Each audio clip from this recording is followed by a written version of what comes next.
Questão 3. Questão 3. Bom, aqui a gente é pedido para a gente determinar a pressão absoluta, né, que corresponde a essa pressão negativa de 40 kPa, medida no manômetro de Bourdon, quando a pressão atmosférica é de 100 kPa. Então a gente tem aqui uma tubulação conectada a uma bomba, né, esse aqui é um sistema que deve estar funcionando, e aí por isso, né, gera antes da bomba uma pressão negativa. Então esse manômetro está marcando uma pressão negativa de 40, ou melhor, menos 40 kPa. E aí ele quer saber qual que é a pressão absoluta que corresponde a essa pressão negativa. Então vamos relembrar uma coisa, né? A gente falou que existe um valor mínimo, que é o valor que vale zero, né? A pressão absoluta mínima é zero. E todos os outros valores de pressão estão acima desse valor de zero, né? Esse referencial. Em algum lugar aqui eu tenho a pressão atmosférica.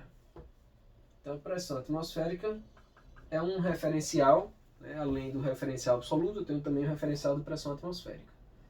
O que a gente falou na aula teórica, né, é que quando eu estou falando de pressão efetiva, eu estou falando de uma pressão em relação a esse referencial.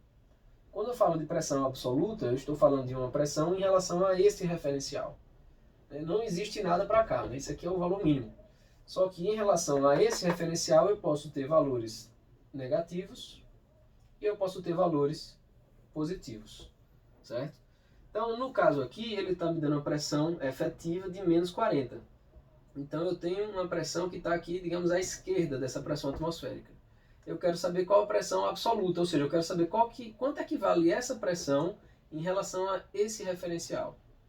Algebricamente falando, né, esse problema é resolvido da seguinte forma: pressão absoluta é igual a pressão atmosférica mais pressão efetiva.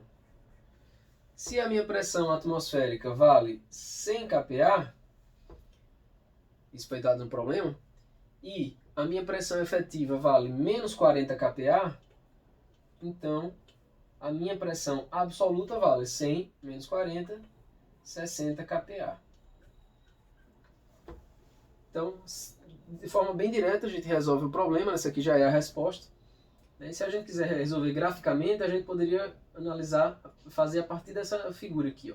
Então aqui eu tenho a pressão atmosférica que vale 100 e eu tenho o zero absoluto aqui.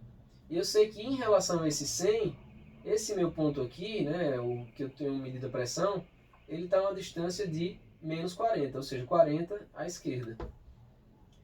Se essa distância aqui é 100, em relação ao referencial absoluto, a minha pressão atmosférica vale 100, e aqui eu andei 40, ou seja, em relação a esse referencial, eu tenho que ter aqui 60.